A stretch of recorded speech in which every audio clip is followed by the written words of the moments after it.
Chapter 13. Being an avid mystery reader as an adolescent does not prepare you for real life. I truly imagined that my adult existence would be far more book-like than it turned out to be.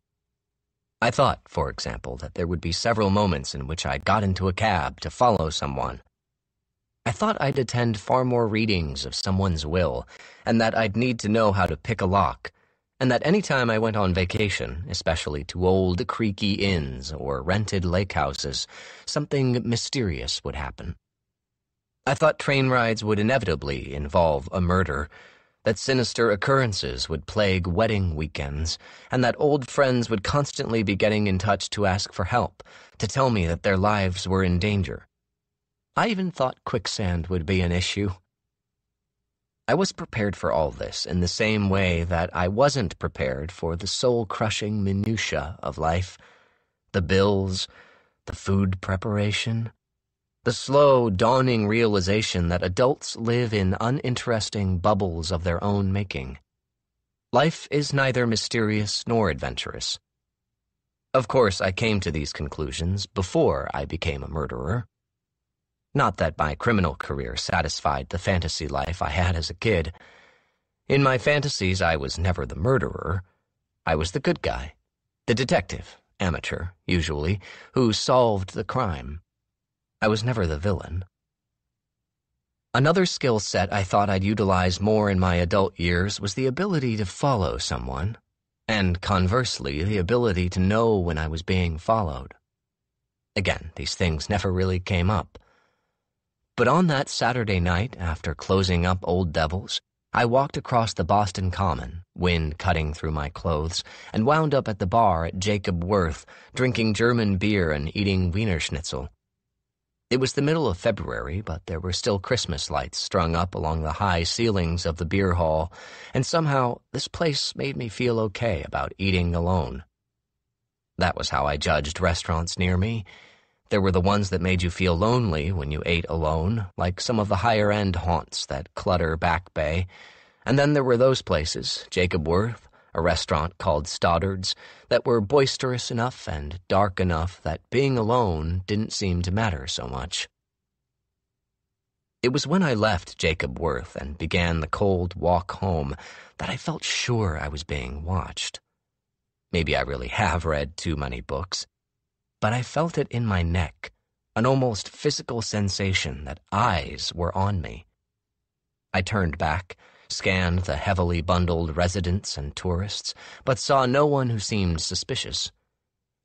But the feeling continued all the way to Charles Street, and when I turned up Revere toward my apartment, I looked back and saw a man, in the hazy light of the gas lamps, walking slowly across the intersection, his gaze in my direction, his face in shadow. The only distinguishing characteristic that I could make out was that he wore a hat, something with a narrow brim. He kept walking, a slow, rolling gait, and for a moment I almost considered turning around to confront him. But then he disappeared behind a building, and I changed my mind. Everyone walking along Charles Street glances up the residential side streets, especially in wintertime when they are at their prettiest. When I was inside, I thought some more about the man on the street and decided that I was being paranoid. No one was literally following me. But that didn't mean that I wasn't being watched somehow, that I wasn't being toyed with. Ever since Gwen Mulvey had arrived at Old Devil's asking me about the list of perfect murders, I'd been thinking about my shadow, the man, I always thought of him as a man, whom I'd met when he answered an anonymous message about strangers on a train. The man who killed Eric Atwell for me. The man who wanted Norman Chaney dead. What if he'd figured out who I was? It wouldn't have been too hard. Maybe he found me by doing some research into Eric Atwell. If he'd done just a little looking, he would have found out about Claire's car accident and the husband left behind, a man who worked at a mystery bookstore. Not only that, but a man who had once published a blog post about his 8 favorite perfect murders, one of them being strangers on a train. It would have been easy to find me. And once he did, then what? Maybe he'd enjoyed killing Eric Atwell and he wanted to keep on doing it. What if he decided to use my list as a blueprint for further murders? It would be a way to get my attention. It had, hadn't it? Was it all some kind of game? The more I thought about it, the more I became convinced that Charlie, who'd staged the ABC murders and the train murder from Double Indemnity and probably scared Elaine Johnson to death up in Rockland, Maine, was the same man who'd shot Eric Atwell for me. He knew me, and his actions had brought the FBI to my door. Maybe that was his intention as well. Charlie, what is it that you want? I thought some more about Strangers on a Train. The book wasn't about the people who were murdered. It was about Bruno and Guy, the murderers, and their relationship with each other. Maybe whoever I contacted through that website felt as though we were in a relationship as well. I remembered the commenter on my blog post, Dr. Shepard. It was clear he wanted to know me and that he wanted me to know him. My cell phone rang. I looked and saw it was Gwen. "Hello," I said. "Sorry I'm calling you so late. Were you up?" "It's fine," I said. "I'm up." "Great. A couple of things. I did some more poking around in the case of Elaine Johnson, the heart attack victim." "Right."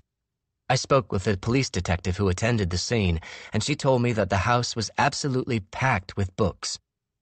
"I'm not surprised." Gwen paused, then said, "I have a request of you.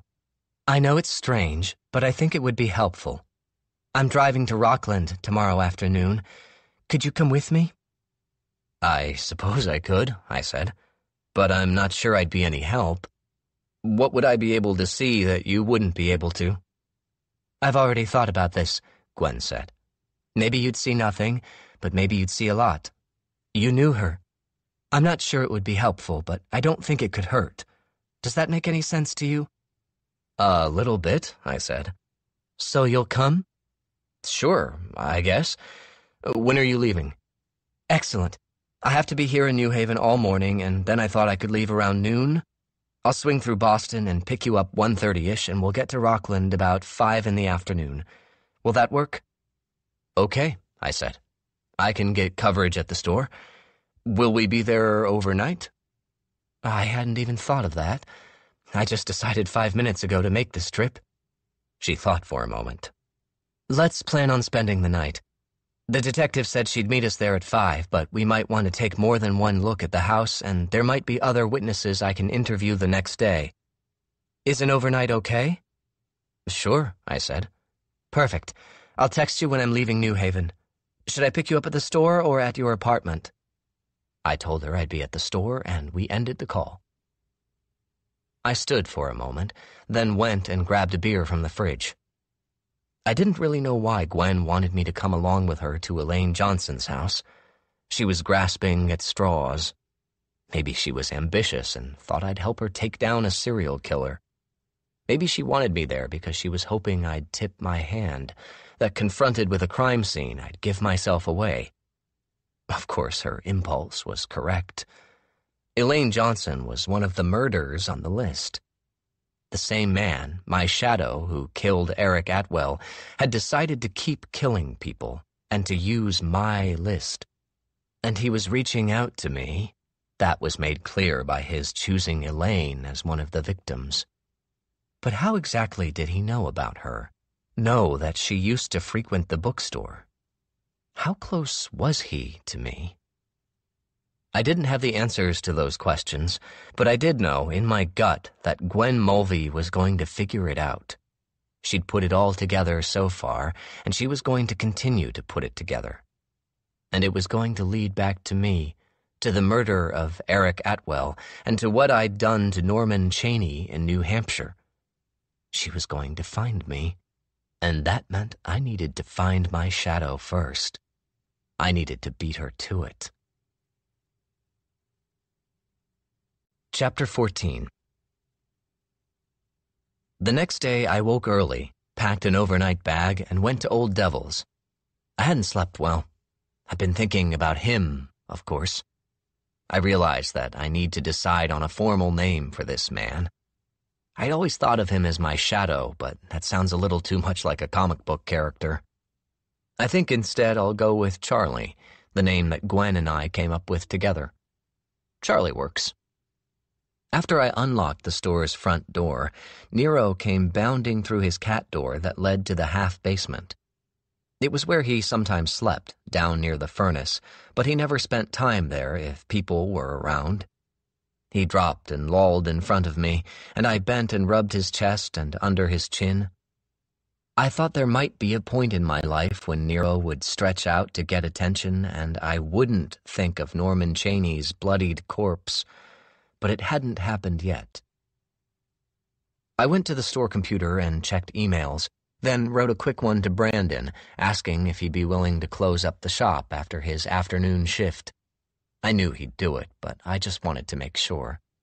It was Sunday morning, early, so I didn't expect an email back anytime soon. I drank coffee and thought some more about my plan for that morning. I figured that by 9 o'clock, or maybe even 8:30, it would be a decent time to call Marty Kingship, a former police officer I know who was now working part-time as a security consultant for one of the big downtown hotels. I met Marty 3 years ago when he came into the store during a Dennis Lehane signing. He stayed long after Lehane left, asking me questions about crime novels, saying that he was thinking of writing one himself since he'd been on the force.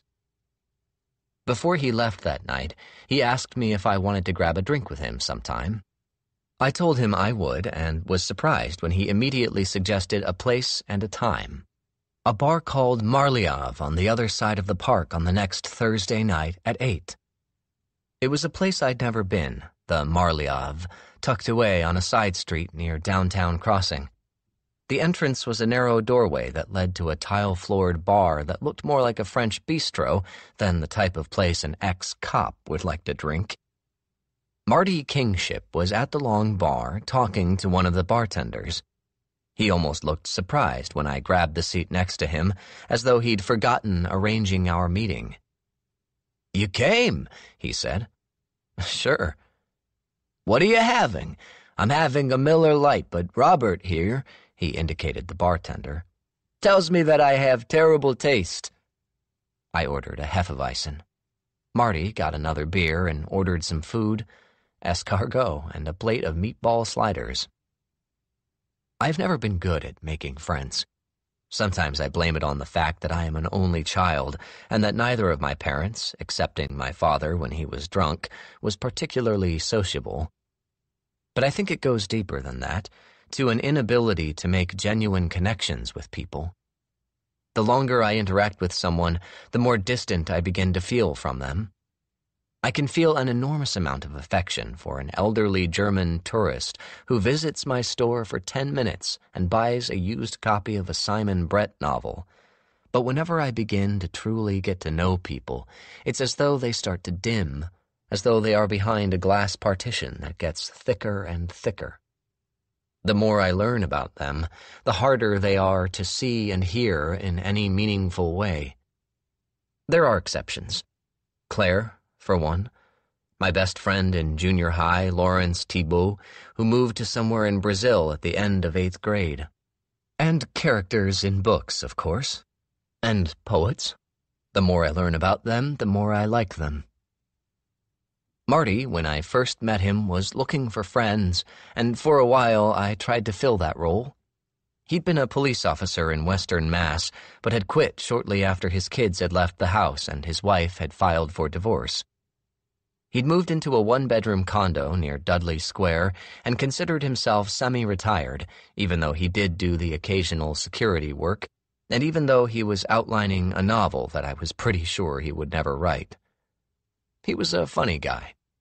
Also, he was much smarter than he looked with his crew cut and his broken nose and his pear-shaped body. He easily read about 5 books a week. For a while, he'd come into the bookstore near closing time, stock up on new titles, then we'd go somewhere for a drink. He always had a story or a funny anecdote, and there was never any silence when we were together. At first, it worked, But like most of my relationships, after a time I felt that wall come up between us. It was as though we'd hit the natural plateau of our friendship, and it was never going to expand. These days, we usually only get together for a drink around Christmas time. I didn't know if Marty could help me, but I thought it was worth a try.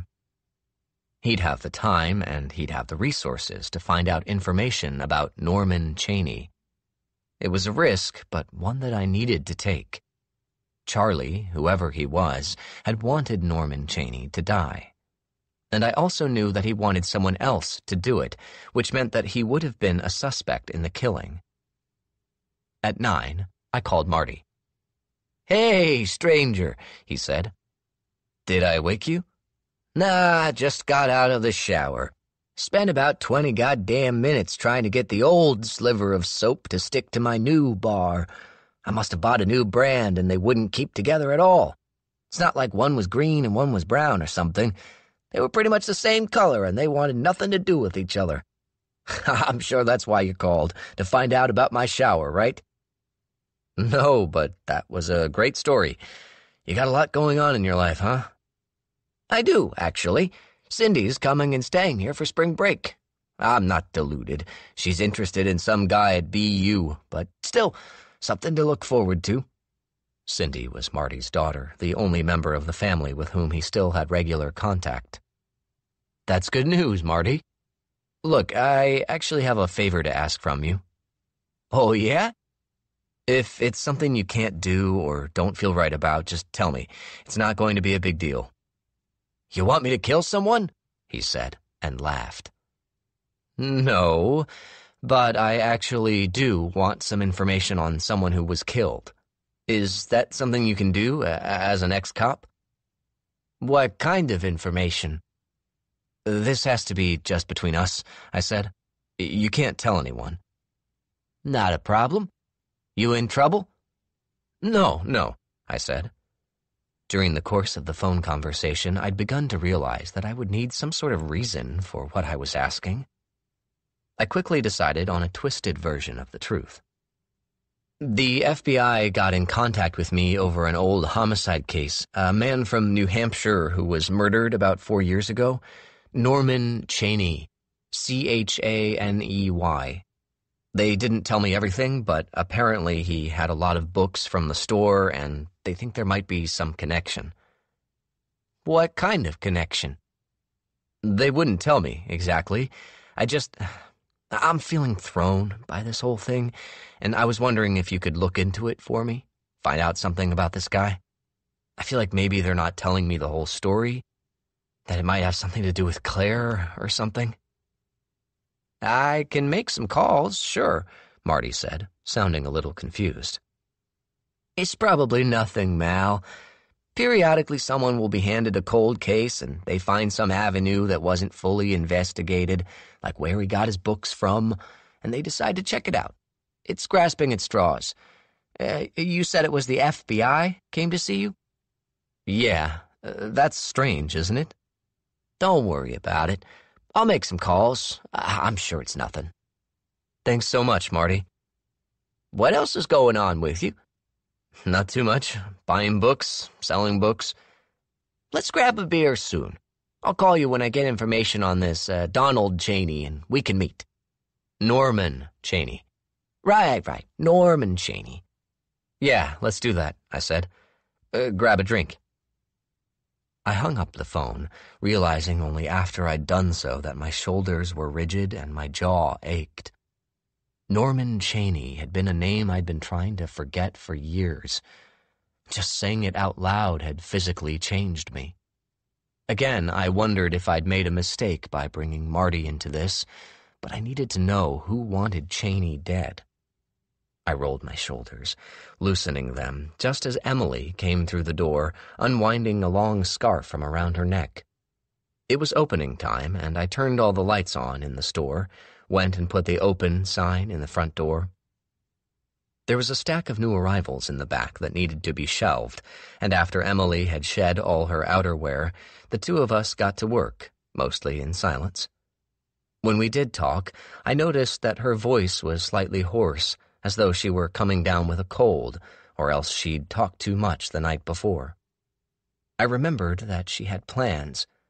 Still, it was hard to imagine Emily talking too much to anyone. It was hard to imagine Emily having plans. "What's new with you these days?" I asked her. "What do you mean?" she said. "Nothing, really. I was curious if anything had changed in your life. You still living in Cambridge? You seeing anyone?"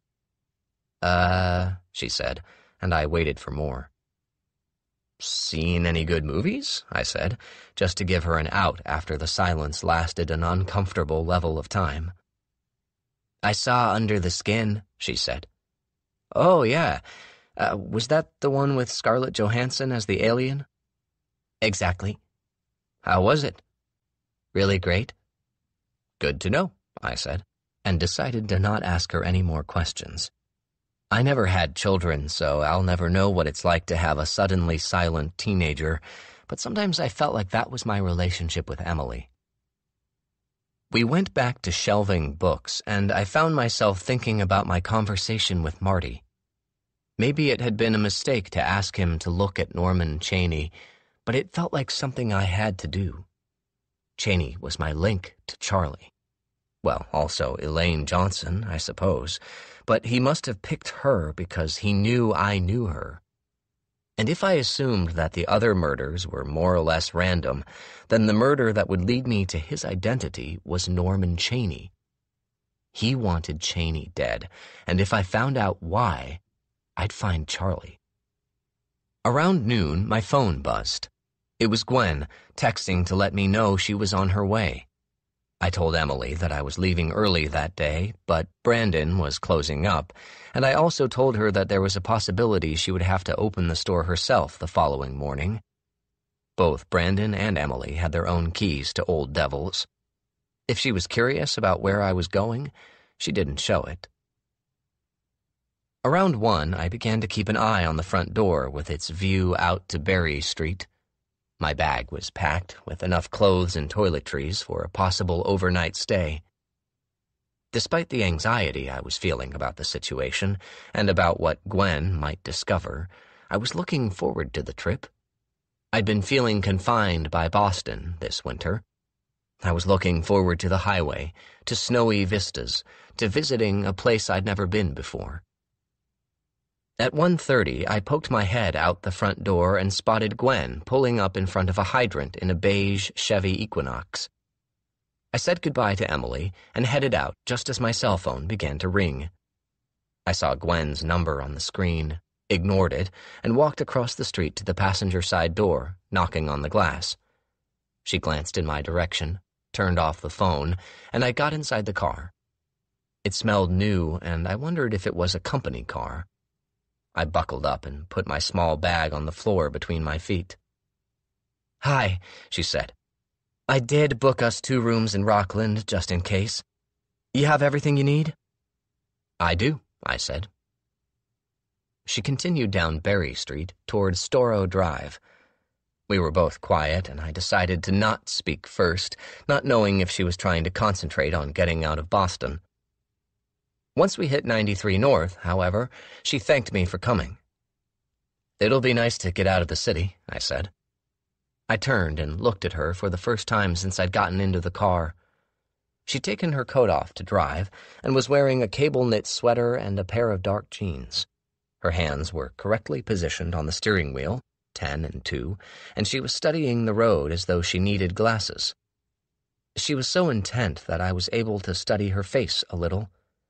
It was easier for me to see in profile, more distinctive with her slightly upturned nose, her dominant forehead, and smooth, pale skin, dusted here and there with a flush of red. Whenever I really look at people, I can't stop myself from picturing them as either very young or very old. With Gwen, I saw her as a 5-year-old, wide-eyed, chewing at her bottom lip, tucked in behind a parent's leg.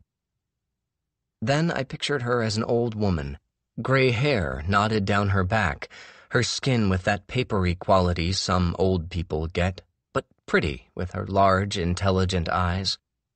There was something familiar about her as well, about the pale oval of her face, but I couldn't quite place it.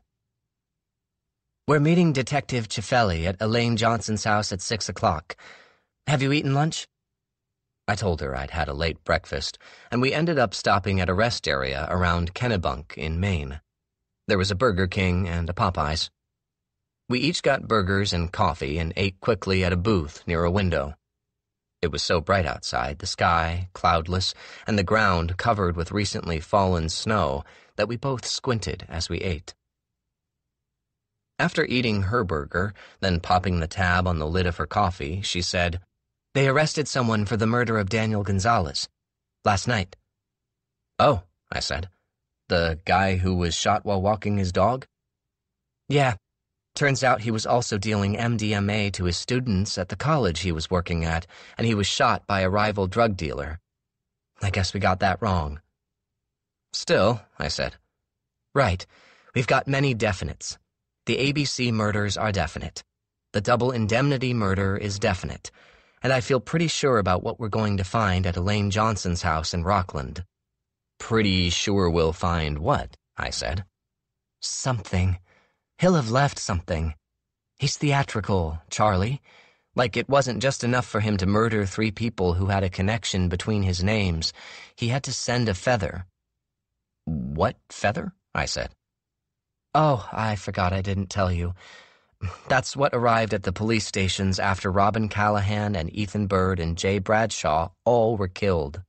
The police received an envelope containing a single bird feather. I shouldn't really have told you that since it's being withheld from the press, but I guess I trust you now."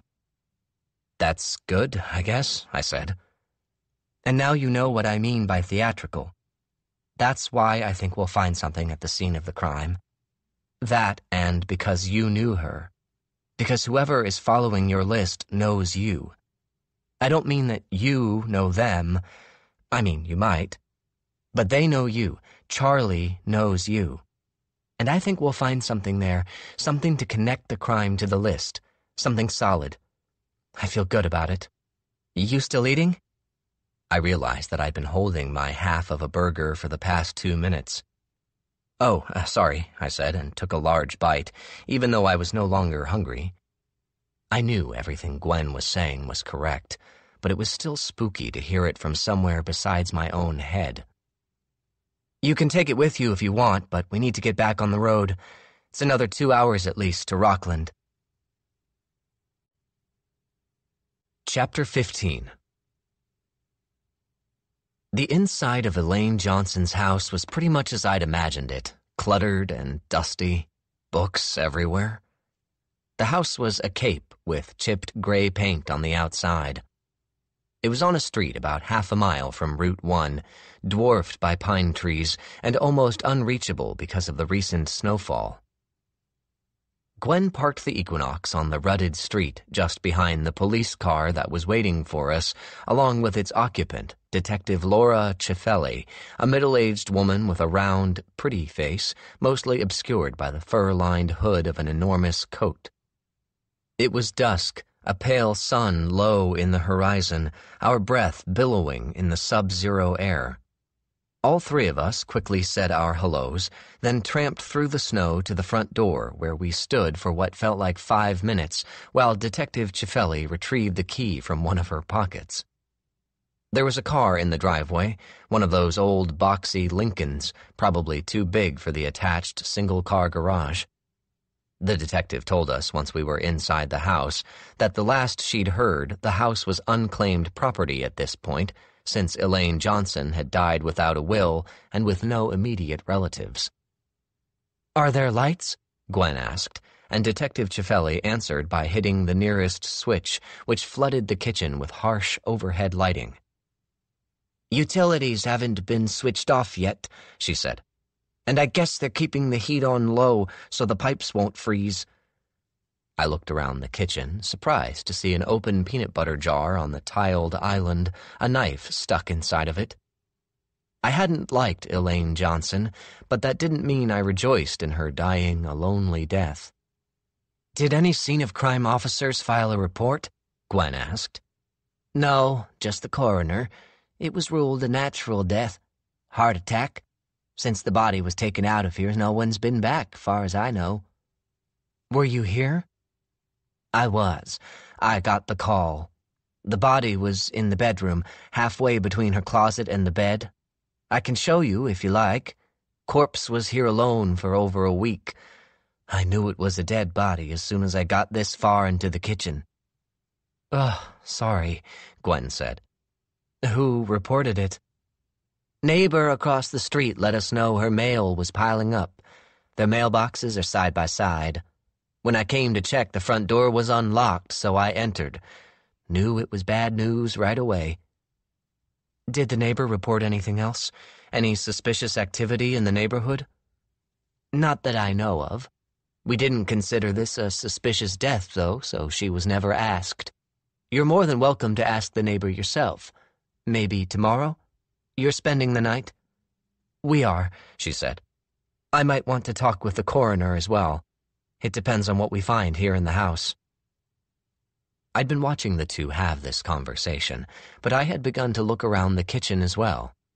There were 2 shelving units above the back wall of the kitchen, probably meant for cooking supplies or food items, but Elaine had filled them with hardcover novels. I studied the spines. A lot of Elizabeth George novels and Anne Perry's, 2 of her favorites. But there were also a few books that I'd categorize as being in the romantic suspense category, veering toward romance, something Elaine Johnson had claimed to despise. That would be fine, Detective Cifelli said, then added, So I'm happy to stay here with both of you, help you look around. I'm equally happy to leave you the key and let you have at it, just so long as you return it back to us in the morning. You don't need to stay, Gwen said. You've done enough. Great, then. I'll leave you here and you can swing by the police station any time in the morning. Sounds good. We both said our goodbyes and watched as the detective trudged back through the snow. Gwen turned toward me. Ready? She said. Sure. Should we have a plan of attack or just look around? I thought you could focus on the books and I'd look at everything else. Sure, I said. We stepped through into what had probably been intended as a dining room, and Gwen found the light switch that turned on a flickering chandelier. Every surface was covered with books, most just stacked haphazardly on the floor or on the rectangular dining room table. Maybe I'll need some help on the books, I said. You don't need to study them, but just look for anything out of the ordinary. I'm going to head upstairs to the bedroom. I stayed in the dining room. It was hard to look at Elaine Johnson's collection of mystery novels without thinking about what they were worth. She had plenty of worthless books, stacks of mass markets in questionable condition, but I quickly identified a first edition of Patricia Cornwell's Post-Mortem and one of Michael Connelly's The Black Echo. I wondered what would happen to these books, then reminded myself that I wasn't here on business. Malcolm? It was Gwen, shouting down from the second floor. Hey, I shouted back. Can you come up here? I went up the stairs, also stacked with books along the edge of each step, and found Gwen in the bedroom, staring at a pair of handcuffs hanging from a nail. I pointed at them. Don't touch anything, Gwen quickly said. I think we should get fingerprints. There's a handcuff on the wall in Deathtrap. It plays a crucial role in the play. I know, she said. I watched the movie again last night. And look, on the floor. There was a framed print, a photograph of a lighthouse that was leaning up against the wall. You think Charlie brought the handcuffs, took down that print, and hung them up just so we'd be sure it was an homage to Deathtrap? I do, Gwen said, then turned to look toward the closet. He's hiding, probably in that closet, maybe with a mask, and then he jumps out and scares her to death. It's strange, I said.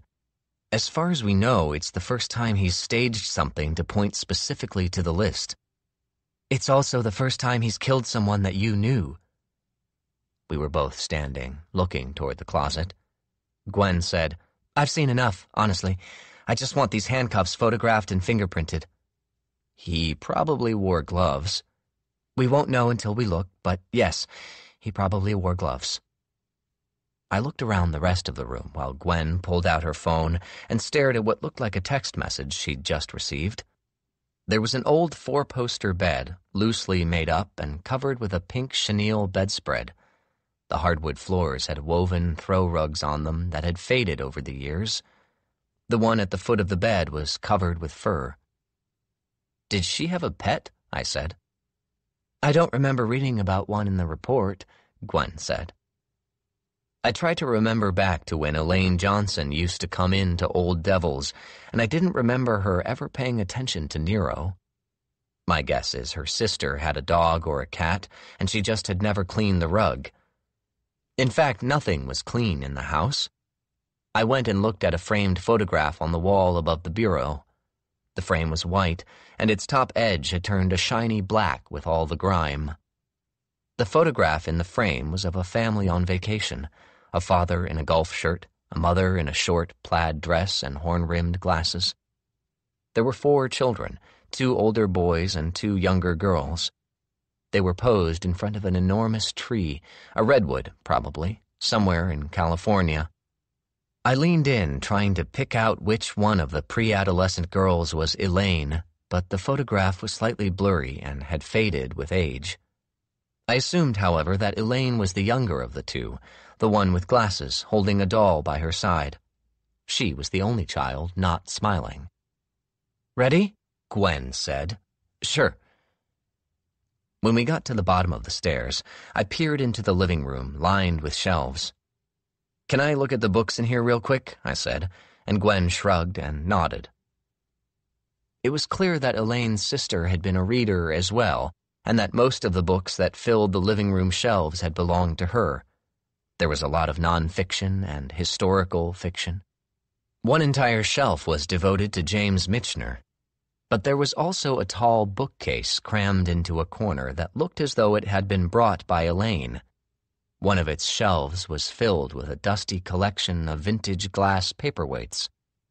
The rest were crammed with more mystery novels arranged by author. I was surprised to see the collected works of Thomas Harris, a writer that Elaine had once told me was an overrated pervert. I was also surprised to see a copy of The Drowner until I saw that it was sitting between Strangers on a Train and a copy of Deathtrap. A little shiver went through me. All the books were there, all 8 from my list, in order. I brought Gwen over, and her eyes went big. She took a photograph with her phone. "Do you think he brought these here himself, or were the books already here?" she said. "I think he brought them, probably. Elaine might have had all these books, but I doubt it." "Think we'll be able to tell anything from these copies?" she said. "Maybe," I said. "He bought them somewhere. Maybe from my store, or maybe from somewhere else. Usually when you buy a used book, there's a penciled price on the first page, and sometimes there's a sticker with the name of the dealer." "I don't want you to touch them, but can you tell anything by looking at the spines?" I studied them, all 8 books from my list, sitting together like an accusation.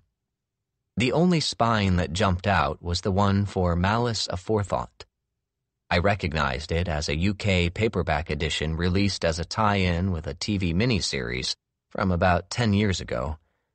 It was a copy that had definitely come through the store because I remembered how much I disliked that edition. In general, I hate all tie-in book covers. I told Gwen that I thought I recognized one of the books as one I had had in the store. "Okay, good," she said. I could hear the excitement in her voice.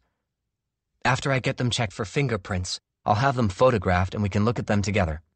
Let's go check into the hotel." She'd booked us 2 rooms at a Hampton Inn and Suites about a mile out of Rockland's town center. It was across the street from a MacDonald's, and I was worried that was where we'd end up eating dinner, but she mentioned a place she liked on Main Street.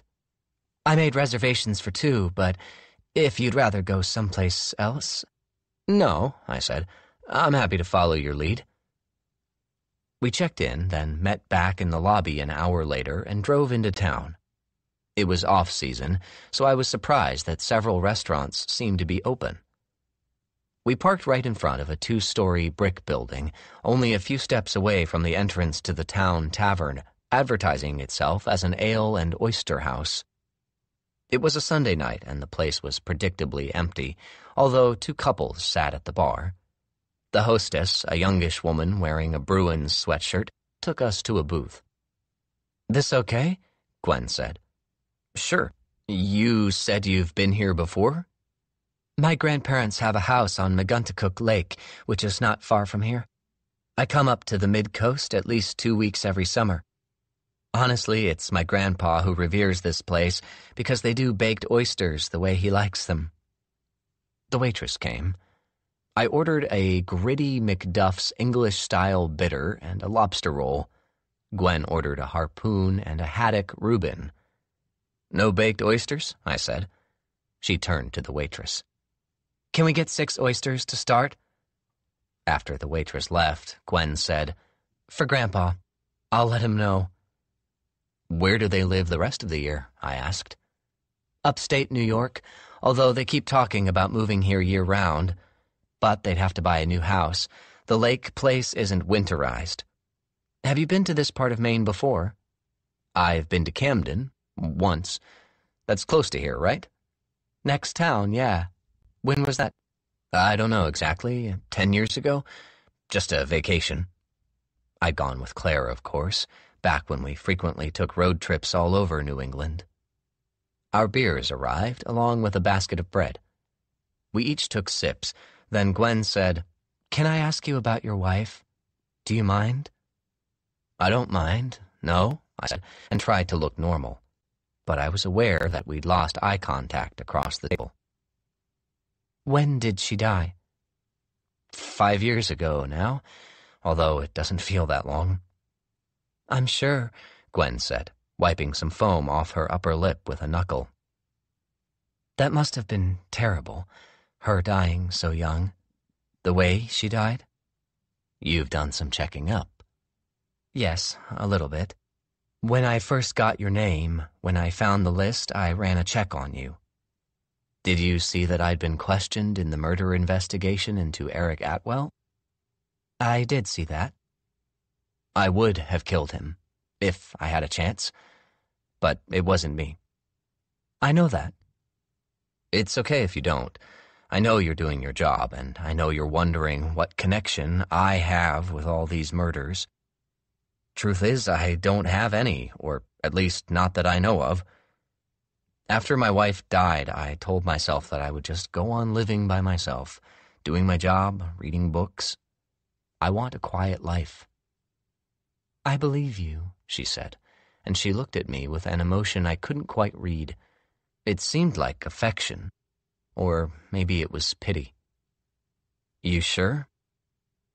"Well, this crime scene, Elaine Johnson's murder, does change things.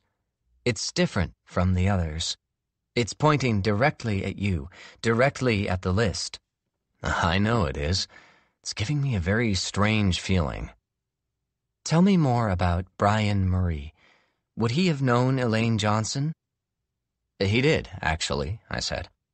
"Well, I don't know if he'd spoken to her, but he definitely knew her because Brian comes to all our readings and Elaine comes as well. It used to come." "How did the two of you end up buying the store together?" "We were friends. Not close, but he was in the store a lot and we'd occasionally get a drink. When the previous owner decided to sell, I must have told Brian about it, about how I'd buy it if I had the money. I think he offered to come in right away. He had his lawyer write up a deal in which he provided the majority of the capital and I'd manage the business. It was a perfect arrangement. It still is. He doesn't have anything to do with these murders." "How do you know that?" I sipped my beer. "He's an alcoholic, a functioning one, but barely. He writes his yearly book in about 2 months and takes the rest of the year off to drink. He's 60 years old but looks 70, and every time we hang out together he tells me the exact same stories. I just don't see it. Even if for some reason he had murderous intentions, there's just no way he could pull it off. He doesn't even drive. He takes taxis everywhere." Okay. You believe me? I'll look into him, but yes, I believe you. I used to read his books, actually, when I was a teenager. Ellis Fitzgerald was one of the reasons I wanted to go into law enforcement. The early books were good. I loved them. I remember that I could read an entire book in a day. Our oysters came, and the rest of our food shortly afterward. We didn't talk anymore about the crime scene or Brian Murray or anything remotely personal. We ate, and Gwen went over her plan for the next day. She was going to go into the local FBI office and arrange for a scene of crime officer to conduct an investigation at Elaine Johnson's house. She also wanted to talk with neighbors who might have seen a stranger, or at least a strange car, around the time of Elaine's death. I can look into a bus that will take you back to Boston, she said. Otherwise, you can come back with me, but it might not be until late in the afternoon. I'll wait, I said. Unless you think it's going to be another night. I brought a book. Another one from the list? She said. I did. I brought Malice Aforethought. After dinner, we drove back in silence to the hotel, then stood together in the harsh light of the empty lobby. Thanks for coming on this trip, she said. I realize it's probably an inconvenience. It's actually nice, I said. Get out of the city. Visit the scene of a murder? Yes, I said. We stood awkwardly for a moment. I did briefly wonder if Gwen had some romantic interest in me. I was only about 10 years older than she was, and I knew that I was not unhandsome. My hair was completely gray now, more of a silver, really, but I'd kept all of it. I was slim and had a decent jawline. My eyes were blue. I took a step backward. I felt that shimmery glass wall between us, the one that kept me from becoming close to anyone except for ghosts. She must have felt it as well, because she said goodnight. I went back to my hotel room and began to read. Chapter 16. What impressed me about Malice Aforethought, back when I'd first encountered it just after college, was the cold determination of the murderer. Edmund Bickley, we discover on the first page of the novel, has decided that he wants to kill his domineering, vindictive wife. He's a doctor with access to an array of drugs. Over the course of the first half of the book, he slowly turns his wife into a morphine addict. He does this by spiking her tea with a drug that gives her blinding headaches, then curing them with the opiate. Then he cuts her off from the morphine, enough so that she begins to fake his signature on prescriptions so that she can procure it herself. It becomes clear to the other residents of their country village that she is an addict. The rest is easy. One evening he simply gives her an overdose. There's no way he can be fingered for the crime. I read most of the book that night, then finished it the following morning. It was hard to concentrate, but there were times in the novel, it's actually quite funny, that I was swept up in the story. As always, I thought back to the last time I'd read the book, how young I'd been, how differently I had reacted to the same words. When I'd first started at Redline Bookstore in Harvard Square after my time at college, Sharon Abrams, the owner's wife, had given me a handwritten list of her favorite books, all mysteries but one. I've long since lost that list, but I have it memorized. Besides Malice Aforethought, she'd listed Gaudy Night and The Nine Tailors by Dorothy L. Sayers, The Daughter of Time by Josephine Tay, Rebecca by Daphne du Maurier, the first two Sue Grafton books, The Ritual Bath by Faye Kellerman, and The Name of the Rose by Umberto Eco. Even though she said she'd never finished it, I just love the beginning so much. Her other favorite book was Bleak House by Charles Dickens. I guess you could say that it has mystery elements as well. I remember being so touched by the fact that she'd written this list for me that in the space of about 2 weeks I read everything on it, even rereading the books I was familiar with. And reading Malice Aforethought back then, I remember feeling buoyed by its grim outlook on humanity. It's satire, essentially, ripping the idea of romance to shreds. Reading the book at the Hampton Inn in Rockland, it felt more like a horror story this time. Berkeley, obsessed by a life he cannot have, kills his wife in a brutal fashion, and it destroys his life. He is infected forever by the act of killing. Just before noon, Gwen texted to tell me that she'd be ready to leave Maine no later than 4. I texted back that she should take all the time she needed. I had decided to walk into town. It was a sunny day, the temperatures a little higher than they'd recently been, and I'd memorized the way into town the night before. I checked out of the hotel, asked the front desk if they could stow my backpack for the day, then walked to Rockland's town center. I visited a small used bookstore where I bought a copy of The Hawk in the Rain by Ted Hughes. I took the book with me to the same restaurant where Gwen and I had dinner the night before and sat at the bar. I got a beer and a bowl of clam chowder that came with soft, white rolls. I read the poetry and tried to empty my mind of the preoccupations of the past few days. Not only was I worried that Gwen was going to eventually zero in on my role in Eric Atwell's and Norman Chaney's deaths, but this investigation had churned up memories of Claire and of the year after her death that I thought I'd put away for good. After I finished the chowder, I ordered another beer. The lone television soundlessly showed an old episode of Cheers, one of the early ones with Coach and Diane. My phone buzzed in my pocket, and I assumed it was Gwen calling to say she was ready to leave. But it turned out to be Marty Kingship. "Hey," I said. "Got a minute?" "Sure," I said, and thought about stepping outside of the restaurant, but I was the only one at the bar, and the bartender was unpacking boxes of wine far from where I was seated. "I looked into your guy, Chaney, for you. He was a piece of work, let me tell you." "What does that mean?" "I mean, if you're looking for who wanted him dead, you'd be better off making a list of who didn't want him dead. He most likely killed his wife." "What do you mean, most likely?" "There was a house fire, one that he managed to escape while she didn't. Chaney's brother-in-law, the brother of the wife, filed a complaint saying he was sure that Chaney had set it, trapping his wife in the bedroom. He told the investigating officers at the time that Margaret, his sister, Chaney's wife, was planning on leaving Norman and that Norman knew it.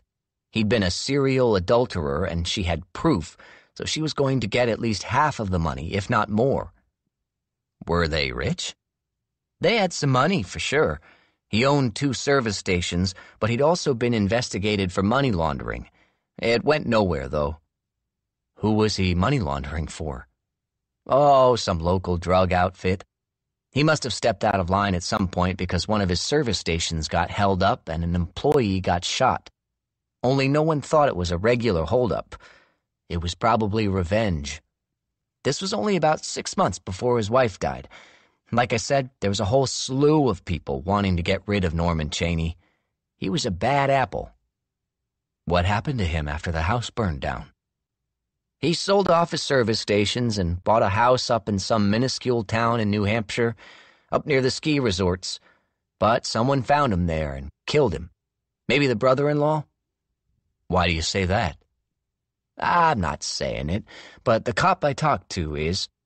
He was beaten to death in his own house, and there'd been a struggle. Chances are this had nothing to do with drugs. If he'd been targeted by a dealer, then someone would have just gone up there and shot him.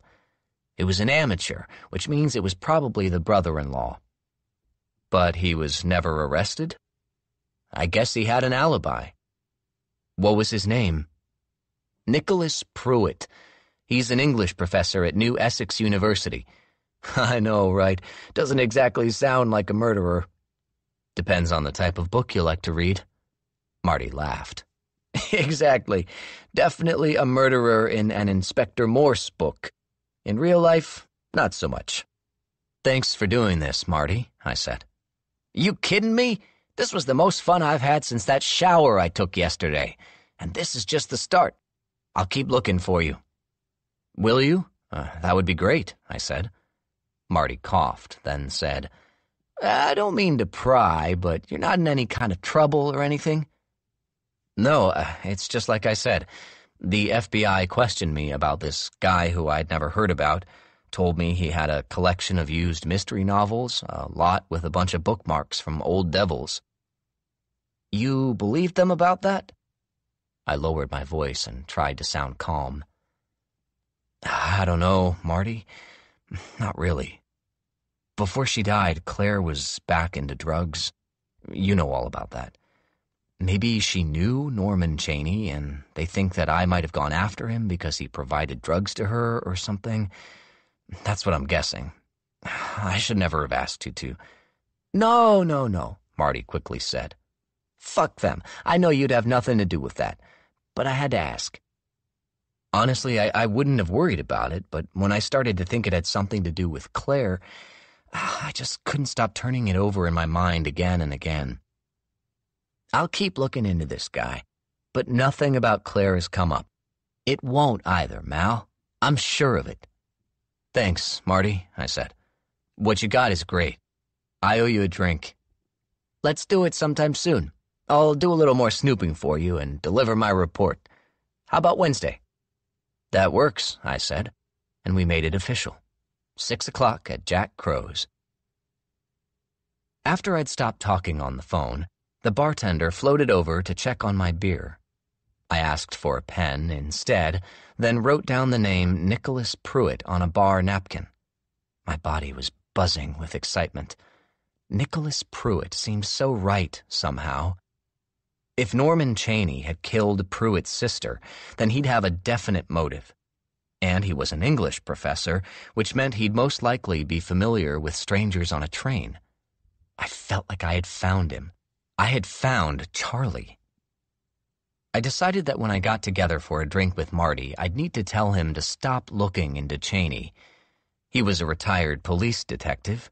Asking him to look into an unsolved crime was a little like dangling a piece of meat in front of a starving dog. I needed to make sure he stopped looking. It wasn't yet 2 o'clock, but I didn't feel like sitting at the bar any longer. I went back outside and wandered up and down Rockland's main street, brick buildings filled with shuttered gift shops and a few open restaurants. I tightened the scarf around my neck and went and looked out toward the harbor, protected by a mile-long jetty that jutted out into the ocean. It had been so cold that chunks of milky ice floated in the seawater.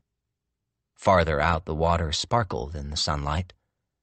I was standing there, the breeze off the ocean cutting right through the layers of my clothing, when my phone buzzed again. This time it was a text from Gwen, saying that she was back at the hotel, ready to leave. I told her I'd be there in half an hour and began the walk back. On the drive back to Boston, Gwen told me about her day spent wrangling with the local police department, who didn't seem to consider the death of Elaine Johnson a priority. Still, she'd managed to get a team of forensic investigators to go over the house, in particular focusing on the handcuffs and the 8 books in the bookcase downstairs. I asked her if I'd get a chance to look at the books, maybe see where they'd come from. They bagged them as evidence, but I'll have the photographs sent to you. Would you know if they came from old devils? Maybe, if I looked at them. All the books that wind up on the shelf are given a price by me or by one of my employees in the upper right-hand corner of the first page. But some books never make the shelves. They get sold online directly, and unless I remember a specific copy of a specific book, then I'm not going to recognize them. But if Charlie came into your store and bought the books, or some of them, then it would mean he's a customer. Right, Gwen said. We had just crossed over from Maine into New Hampshire, and it had gotten dark. Gwen's face was periodically illuminated by passing cars. I forgot to ask, were there any witnesses? What do you mean? She said.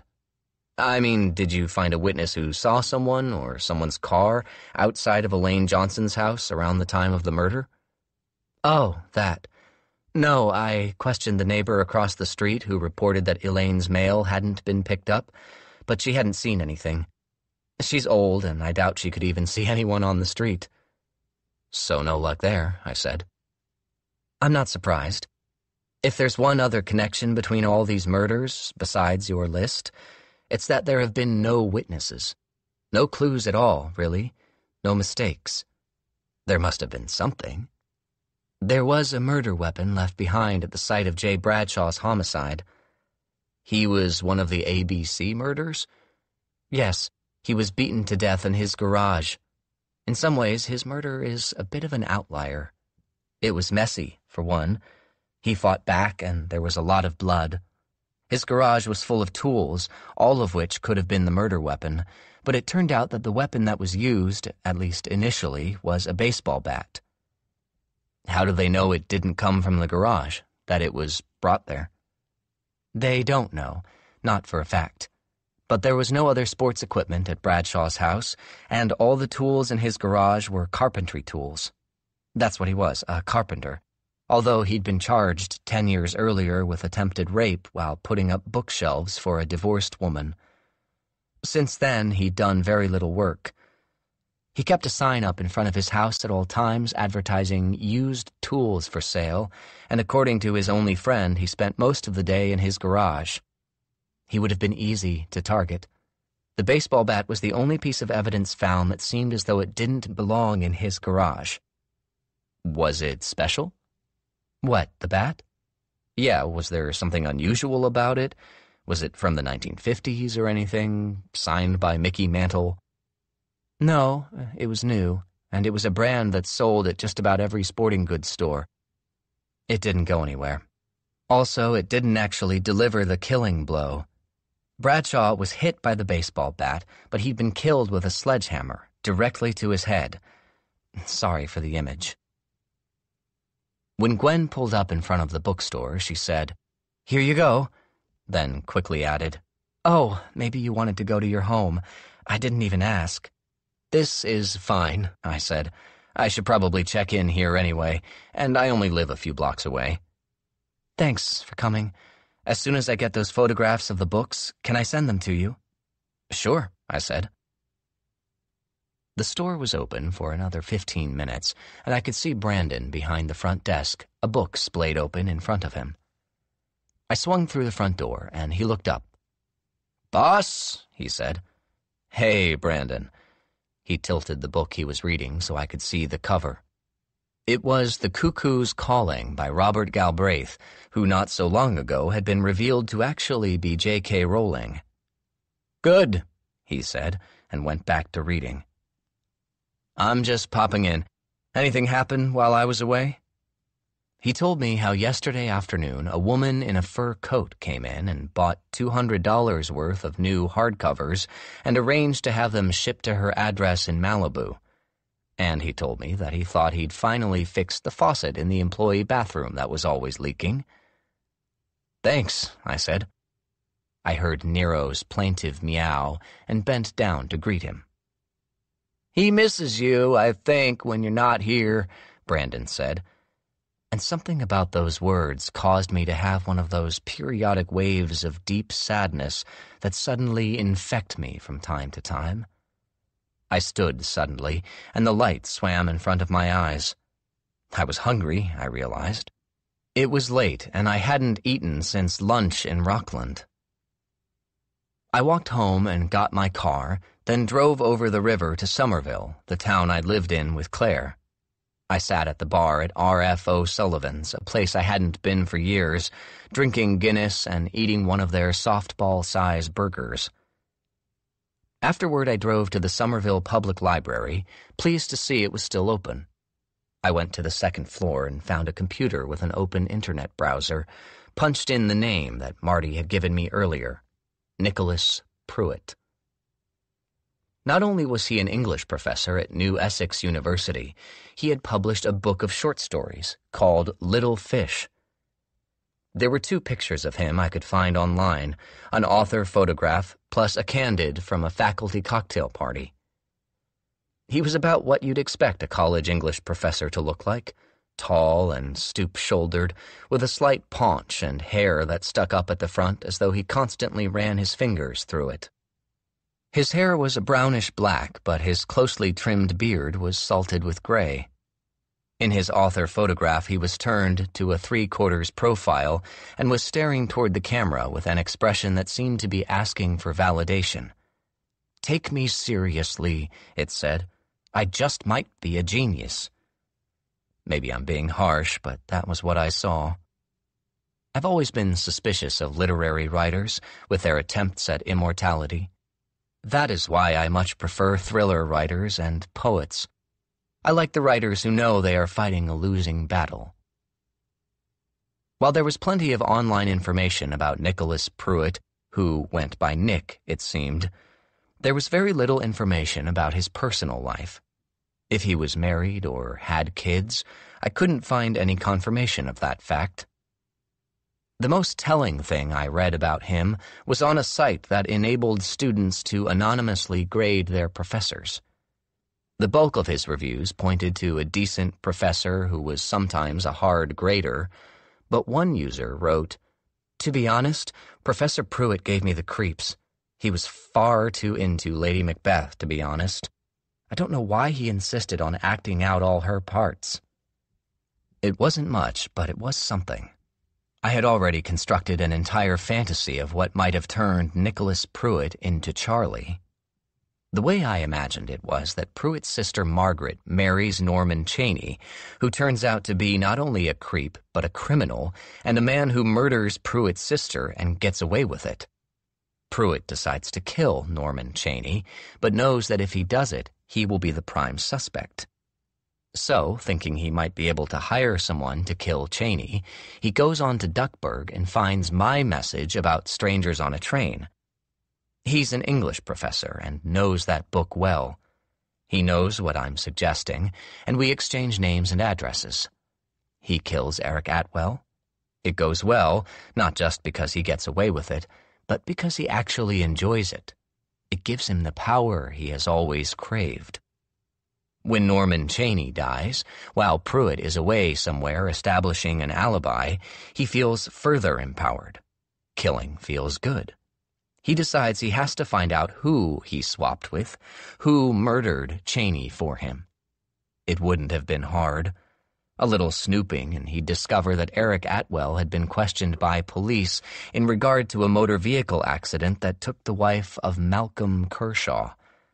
Not only that, but Malcolm Kershaw works at a mystery bookstore. He'd even once posted a list of 8 perfect murders in fiction. It included strangers on a train. Years go by, and Pruitt can't forget how alive he felt when he'd taken a life. Every semester when he teaches Macbeth, he feels the bloodlust in him grow a little more. He decides that he needs to do it again, commit murder. Inspired by the list of 8 perfect murders, he begins to look for victims. Maybe he'll even make it obvious. That way Malcolm Kershaw and he might finally meet. It made perfect sense, and I was filled with excitement, mixed with dread. I needed to meet Nick Pruitt and see how he'd react. But first I wanted to read his book of short stories. I logged on to the Minuteman Library Network to see where the book was available, hoping it was here at Somerville, but it wasn't. There was, however, a copy listed as available at Newton Public Library. They weren't open now, but would be the following morning at 10. Chapter 17. I began rereading The Secret History the next morning at the store. I was tired of waiting for Newton Public Library to open so I could go get a copy of Nicholas Pruitt's Little Fish, waiting to hear from Gwen, waiting for more information from Marty Kingship on the murder of Norman Chaney. I read the prologue in the first chapter and was instantly swept up in the narrator's obsession with the small coterie of classics students at the fictional College of Hampton. Like Richard Poppin, I have always been fascinated by intimate groups, by close-knit families, by sibling bonds. But unlike Richard, I never found a group to join, the closest being my fellow antiquarian booksellers, but more often than not, when we gather, I feel like an imposter in their midst. The temperature had risen that day, and snow was melting all over the city. Puddles were forming, and gutters were overflowing, and the pedestrians were out in droves. It was a busy morning, a steady stream of browsers dripping on the hardwood floor. At just before noon, I told Emily that I was going home for lunch, and could she cover the register. I'd parked out front at a meter, so I got into my car and took Storrow Drive to Newton, then cut through some back roads to get to the main library, an enormous brick structure close to Commonwealth Avenue. I found Little Fish on the library's second floor and took the slim paperback volume to a cushy leather chair in a corner of the library near the poetry section. I quickly perused the list of story titles on the contents page, looking, I suppose, for something that might indicate a crime story, something with a murder in it, or some malice. But most of the titles felt either generic or self-consciously literary. The Garden Party. What was left after it happened? Hence the Pyramids. A platonic kiss. Nothing jumped out, so I decided to read the title story, Little Fish. I was only halfway through it when I realized that it was not particularly helpful. In the story, a college senior at a thinly disguised Bowdoin college remembers how his father took him on a fishing trip in upstate New York when he was 10. The lessons of the trip, throwing the little fish back being the most obvious one, reverberate with the narrator's current relationship. The story was not impressive, at least not to me, and I gave up on it halfway through. Then I scanned the remaining stories in the collection, not finding much. Honestly, I don't know exactly what I was looking for, but maybe just one story that pointed toward an unhealthy attitude toward revenge or justice. I flipped to the front of the book to see if there was a dedication, and there was, a simple one, to Jillian. I got up and wandered until I found an unmanned computer, then opened a browser window and put in Jillian, then New Essex University. The name that most frequently came up was Jillian Nguyen, who had been an English professor at New Essex before getting a job at Emerson College here in Boston. I memorized her name, deciding I'd contact her, but not until I found out some more about Nick Pruitt. Then I flipped to the back of the book and saw that there was an author photograph, different from the one I'd seen online. It was also a 3/4 profile. Clearly, Pruitt thought he had a good side. But in this one, he was wearing a hat, a felt fedora, the type of hat that detectives wore in old movies. As soon as I saw it, I thought of the man at the end of my street I'd seen on Saturday night, the man I thought was following me. He was wearing a hat similar to this one. Before leaving, I riffled through the pages of the book to see if it had one of those security tags. I didn't find one, and I considered going to the bathroom and hiding the book under my shirt. But the library was busy, people coming and going, and I simply decided to walk out with the paperback in my hand, as though I'd already checked it out. I didn't think they'd miss it, and it seemed prudent that there was no record on my library card of me having borrowed a Nicholas Pruitt book. I walked through the censors, no alarms sounded, and out into the warm afternoon. Back at the store, I emailed Gwen to find out if she'd gotten photographs yet of the books we'd seen in Elaine Johnson's house. Then I tried to read some more of The Secret History, but couldn't concentrate. I ended up pacing through the store, trying to figure out what to do next, straightening shelves. After Brandon came in for his afternoon shift, I decided that I could probably go home. It was Tuesday, and quiet, and I was waiting to speak with Gwen, something that I'd rather not do in a place where people might hear me. I put The Secret History in my messenger bag and asked Brandon if he minded being alone. He frowned and said, "Nah, I'm good." "Okay then, call me if anything comes up." "Will do." The temperature had dipped, so that all the melted snow had now transformed into ice, the sidewalks littered with dirt and salt. The afternoon was bright, and I was reminded that the days were already getting longer, even though winter would continue unabated for at least 2 more months. I didn't mind it, personally, but I could read the faces of the passers-by on my walk home. Pale and grim, resigned to this gray city, and to the long, wet slog toward springtime. Out of habit, I peered through the plate-glass windows of the Beacon Hill Hotel and into their snug bar, always wondering if my co-owner Brian would be in residence. He was in today, wearing one of his familiar Harris tweed jackets, anchoring the far side of the oval bar. I hesitated on the street, deciding whether I should join him, when I saw his large, shaggy head lift up and notice me through the glass. "Hey, Brian," I said, sliding onto the stool next to him, curious about the half-filled martini on the bar with the lipstick imprint on its rim. "Tess is here," he said, and just as he said it, I turned to see Tess Murray, his wife for the past 10 years, returning, I assumed, from the bathroom, fresh lipstick on her lips.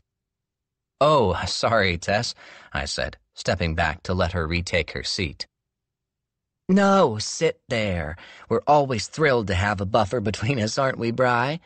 She slid her martini over, and I sat down between them.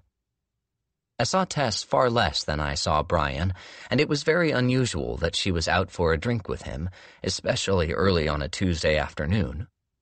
She was his second wife and had to be at least 20 years younger than he was. Everyone said that she'd been his publicist, and that was how they met, but I knew that it wasn't true. She was a publicist, or had been back when she worked full-time, but not for him. They'd met the only year he'd attended BoucherCon, the annual crime writers' conference. He didn't usually go, but they'd made him guest of honor, and that had forced his hand. Brian had told me many times that the only way their marriage worked was that Tess spent 6 months at their house on Longboat Key without him, and that he spent the other 6 months at their cabin in Down East Maine without her. They occasionally ran into each other in Boston. "How are you not in Florida right now, Tess?" I said. "You didn't hear? Brian, show him your arm." I turned, and Brian lifted his left arm, ensconced in a device that looked vaguely bionic. "Oh, no." "It's not a big deal," he said. "I fell a week ago stepping down from this very same bar stool. Didn't feel a thing except the remainder of my pride leaving my body. But apparently it's broken in 2 places, and you'd be surprised how hard it is to be a one-handed drunk at my age." "Are you writing right now?" "Turned in the new one just before Christmas, but I've got copy edits to do and cans of soup to open up, so Tess is making the sacrifice." "I tried to talk him into coming down to Florida, but you know what that's like," Tess said. "We've been meaning to call you, Mal, ask you for a drink, and now here you are." "He knows where to find me," Brian said, then finished his drink, almost always a scotch and soda in a lowball glass with 2 cubes of ice. I ordered a left-hand stout and managed to talk Brian and Tess into letting me buy them each a drink, another scotch for Brian and a Grey Goose martini for Tess. "How's business?" Tess said. "I'd ask Brian, but he never knows." "It's the same," I said. "Not bad at all." "What's selling?" Even though she no longer worked as a publicist, last I heard she owned a boutique jewelry store in Florida.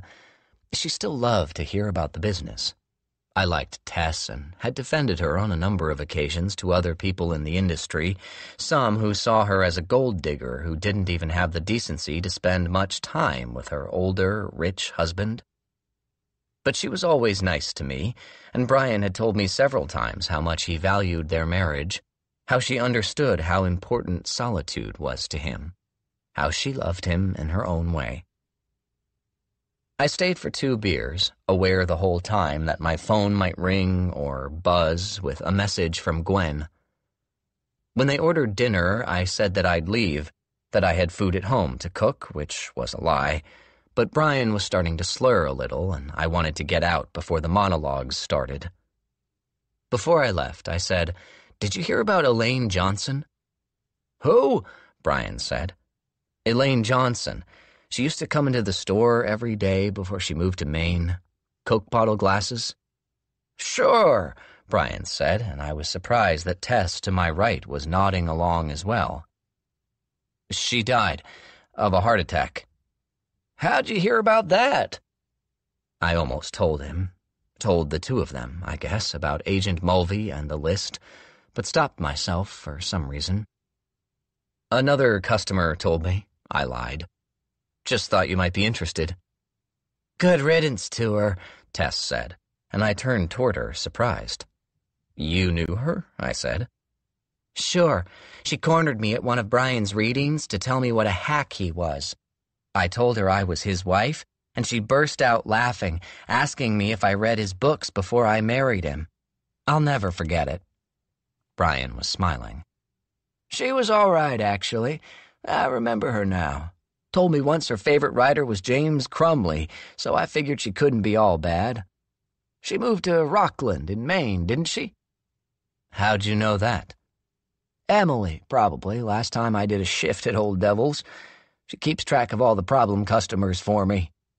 "Huh," I said, slightly annoyed that Brian, who saw Emily probably every 3 months, seemed to have a better relationship with her than I did. Tess walked me out. I wondered why, but when we got to the sidewalk, she said, "This stupid accident has changed him completely. He's terrified of everything now. Walking, getting out of bed, doing anything. I can stay with him, but not forever. I've got the store in Florida, and I just can't deal with him all the time, and I'm not sure he can deal with me." "Maybe you should get some help." "Exactly. That's what I've told him 100 times, but he doesn't want to hear it.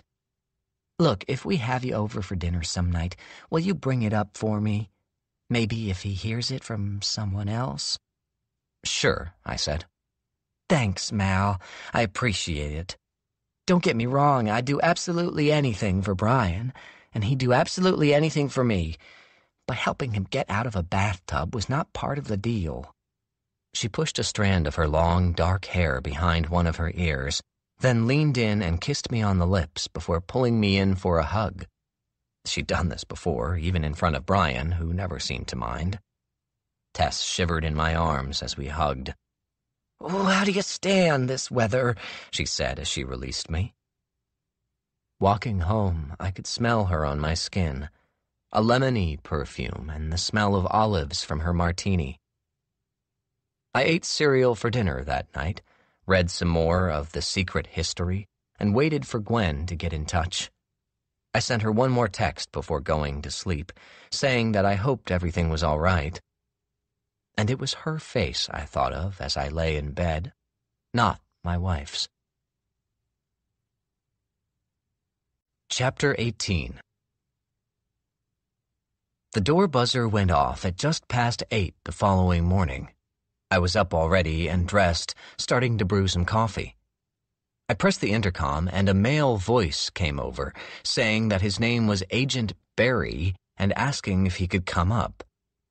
In the interval it took for the 2 sets of footsteps to loudly climb the stairs, I had enough time to think about what to do when the questions came. I made several quick assumptions. They were here either to arrest me, or to question me about the death of Eric Atwell or Norman Chaney, or both. The reason Gwen hadn't returned my messages the day before was because I had become a suspect in a homicide. I went to my door and opened it. Agent Barry was tall and stoop-shouldered, dressed in a pinstripe suit. He showed his FBI identification, reintroduced himself, and said he had come up from the New Haven office and had a few questions. Behind him stood a much shorter woman, also in a suit.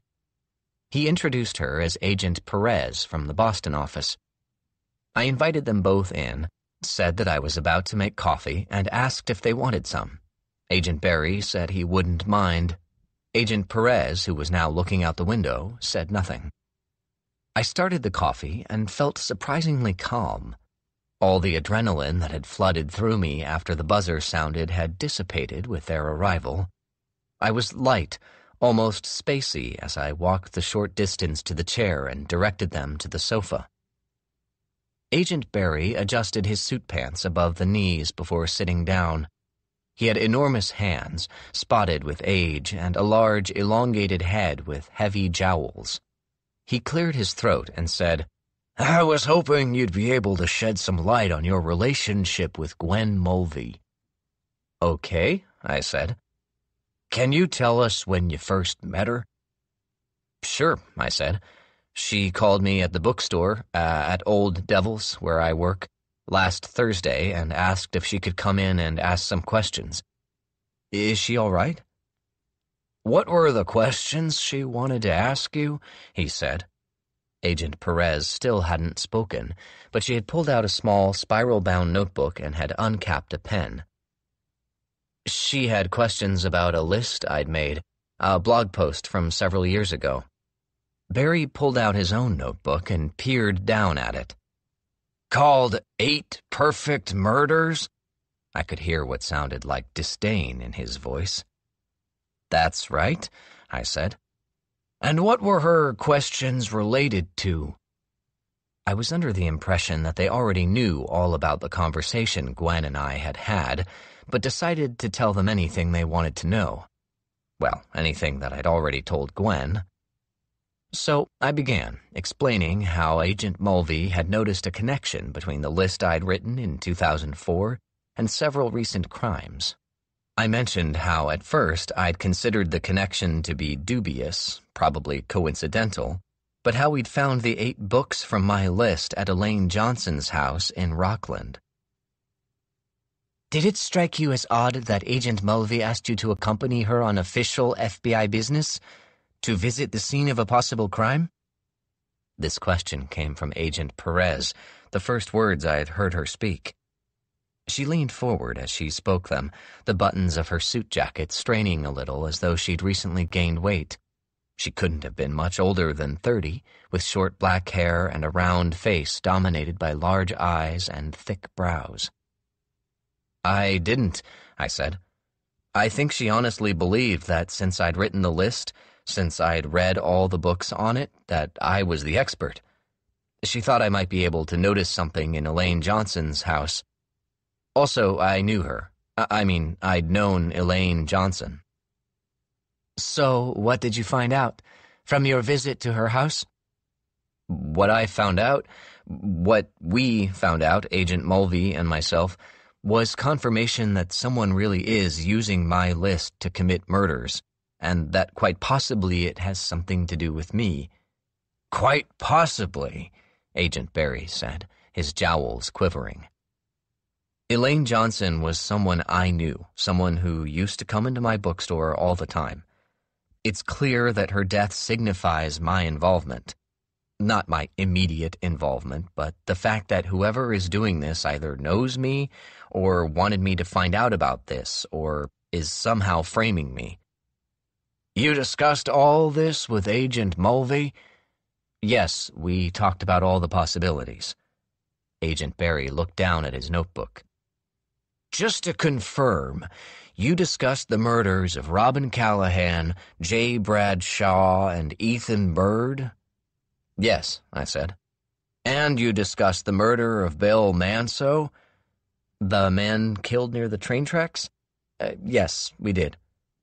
"What about Eric Atwell?" he said, looking up at me. "We talked about Eric Atwell a little bit because of his relationship to me, but we didn't discuss him as a victim in this particular series of crimes." "And what was his relationship to you?" "Eric Atwell's?" "Yes." "It's clear that she wrote all this down," I said. "I don't know why you can't just speak with her or consult her notes." "We just want to hear it from you," said Agent Perez. I'd noticed that any time she spoke, Agent Barry would shift on my sofa uncomfortably, as though he had an itch he was too embarrassed to scratch. Eric Atwell had been involved with my wife at the time of her death. He'd gotten her hooked on drugs, and the night she died in a car accident, she'd been driving back from his house. And Eric Atwell was murdered, correct? He was shot, yes? It was my understanding that the police thought it was a robbery, and it was pretty clear that Agent Mulvey didn't think it had anything to do with the perfect murders list. Okay, one more, Agent Barry said. Did you two discuss the death of Stephen Clifton? I paused, stunned for a moment. Stephen Clifton was the name of the science teacher who had molested Claire Mallory back when she was in middle school. I had never heard Gwen mention him. I shook my head and said, No, I don't know that name. No? It's not familiar, I said. Okay, Agent Barry said, and flipped a page in his notebook. He didn't seem concerned that I hadn't heard of Stephen Clifton. He asked, Did Agent Mulvey ever confide in you her suspicions about who might be responsible for these murders? No, I said. I mean, that was why she had come to me. She was trying to find out if there was anyone in my life, any customers, any ex-employees, whom I might suspect. And was there anyone? There wasn't, I said. Isn't. At least, not that I could think of. Elaine Johnson was probably the oddest customer who used to come into the store, but she's obviously not guilty. You told Agent Mulvey that you currently have 2 employees working for you. That's right, Brandon Weeks and Emily Barsamian.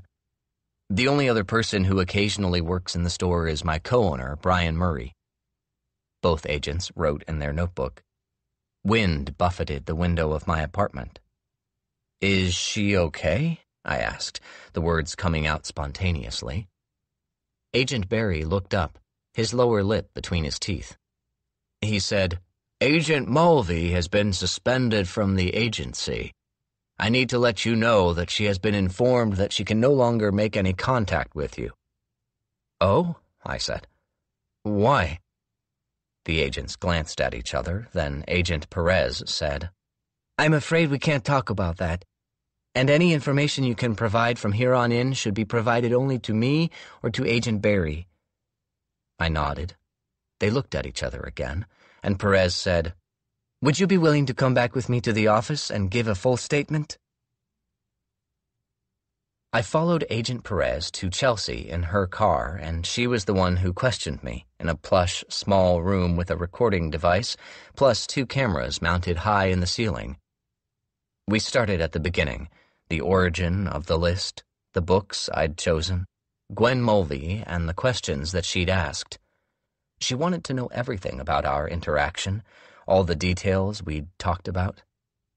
Agent Perez didn't ask about Eric Atwell again, or about Stephen Clifton, and I was relieved, although it had occurred to me that she was maybe holding some cards close to her chest. The interview took the entire morning, and I felt strangely guilty, as though I were cheating on Gwen Mulvey with this new agent, telling her everything that we had talked about. I kept wondering why she'd been suspended from the agency and what it had to do with my list and what was happening. Toward the end of the interview, I did ask Agent Perez one last time if she could tell me anything more about Agent Mulvey. There are procedures that we have to follow in the course of an investigation, and Agent Mulvey didn't comply with those procedures. That's all I can really say. Okay, I said. Before you go, I should ask you if you feel the need for police protection for yourself? She twisted what looked like a wedding band.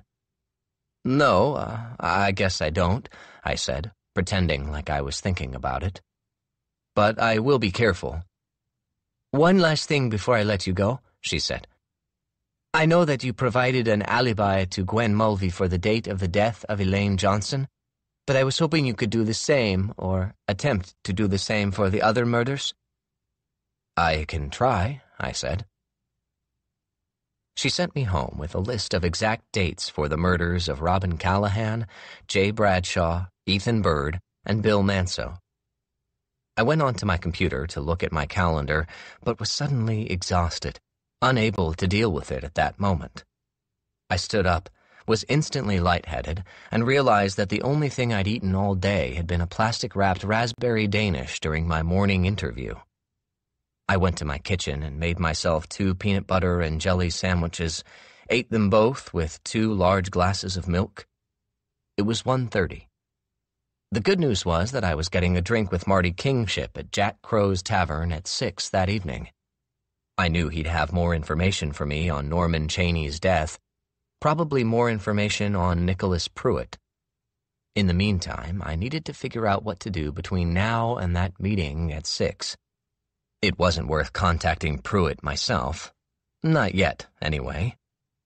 Then I remembered the dedication in his book of short stories, to Gillian. I got online and looked some more at Gillian Gwynne, the possible dedicatee. She'd been an adjunct professor at New Essex, primarily teaching survey courses for incoming freshmen. At Emerson College, where she was now, she was teaching some literature classes, but was also teaching poetry in the creative writing department. I Googled some of her poetry.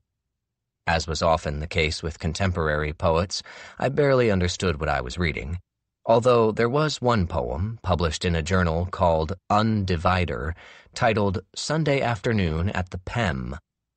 The PEM was the Peabody Essex Museum located in Salem, Massachusetts, a town adjacent to New Essex. The poem itself was largely about an exhibit related to Vietnamese folk art, although there was a he in the poem, a companion of the speaker who only saw the negative space, the bent flesh. I wondered if the companion was Nicholas Pruitt, and if he was, then I doubted Pruitt and Gillian Gwynne were still together. Even I could decipher the line from the poem as being critical. There was a phone number listed for Professor Gwynne on the Emerson faculty page, and I called it, not really expecting her to pick up, but she did, after 2 rings. "Hello? Is this Professor Gwynne?" I asked, hoping I was pronouncing it correctly. "Uh-huh."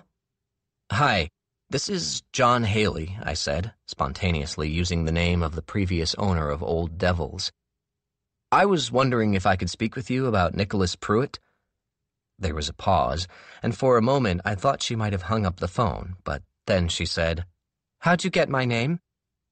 "I'm afraid that I can't be overly specific about my reasons for wanting to speak with you, except to say that Mr. Pruitt is being considered for a prestigious job, and it's very important that we fully vet him." Even as I said the words, I knew they weren't entirely convincing. "Fully vet him for what?"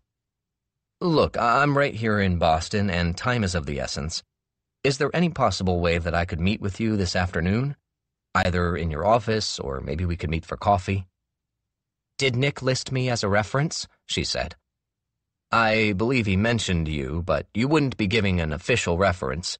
Anything you told me about him would be in total confidence." She laughed a little. "I'd be very surprised if I were asked to give some kind of reference. Well, you've piqued my interest." "You'd be doing me a huge favor if you'd meet with me." "Okay," she said. "I can meet you this afternoon if you don't mind coming to me." "Not at all," I said. "There's a coffee shop in downtown Crossing, Ladder Cafe. Do you know it?" "No, but I'll find it." "I have office hours until 3. Will 3:30 work?" Chapter 19. The section of Boston known as Downtown Crossing is on the other side of the Boston Common. It used to be anchored by the large department stores, notably Filene's and Macy's, although both those buildings are currently empty. What remains is a mishmash of sneaker stores and hot dog vendors, plus a few hip bars and restaurants, hoping that the city will successfully be able to rebrand the area as the Ladder District, something they'd been trying to do for a few years now. Clearly, the Ladder Cafe was on board with the rebranding. Sandwiched between a fabric shop and a sports bar, the Ladder was a narrow, high-ceilinged room with tattooed baristas and minimalist art on the walls. I got there early, procured a large café au lait, and sat with a view toward the front doors. I suspected that Gillian Gwynne, when she arrived, would have many questions about why I was asking her about her former boyfriend. I decided that I would tell her as little as possible, except that he was being considered as the editor for a forthcoming anthology from a major publisher, and that there'd been some questions about his personal life. If pressed, I'd tell her I was working for a private detective firm doing a background check. I was hoping she wouldn't ask me for my card. At exactly 3:30, a woman I recognized as Jillian came through the doors. She was small, enveloped in a puffy jacket with a hood. She must have caught me looking at her, because she immediately came over and I introduced myself. "I only have about 20 minutes," she said, and I wondered if she'd gotten more wary since our phone call. I offered to buy her a coffee, and she asked for an herbal tea. I stood in line again and got her one. It was impossible for me not to think of Claire, who always used to get herbal tea at coffee shops, and how it used to drive me crazy to pay $3 or more for what amounted to a tea bag and some hot water. Back at the table, I said, "Thanks so much again for meeting with me. I know this must seem very strange, but I've been asked to do a background check, and it has to happen very quickly because the publishers want to make a decision right away." She perked up at the word publishers, which I knew she would. "Oh," she said. "What's the—" "I can't actually tell you the publishing house, but he's being considered as an editor for a big anthology, and apparently someone somewhere expressed concern about his personal life, that it might inhibit him from doing the work." Jillian was about to take a sip of her tea, but set the mug back down on its saucer. "You said that this conversation would be entirely confidential." "Oh, absolutely," I said. 100%. I'll never even file a written report. "I haven't seen or spoken to Nick for over 3 years, not since I left New Essex. Clearly, you already know I filed a restraining order against him, otherwise why would you be talking with me, right?" "Right," I said, then added, "How long were you involved with him?" She looked toward the ceiling. Less than a year that we were actually involved. I knew him for a year before we started going out, and after I finally broke it off, I was still in New Essex for another 6 months or so." "And can you tell me what prompted you to file the restraining order?" She sighed. "He never actually hurt me or threatened me with physical violence. But after we broke up, he called me all the time, showed up wherever I was going to be, and once, it was only the once, but it was what caused me to get the restraining order, he got very drunk and broke into my house." "Jeez," I said. "The thing is, I do think he's actually a decent man, but he's a drunk. Do you know, is he still drinking?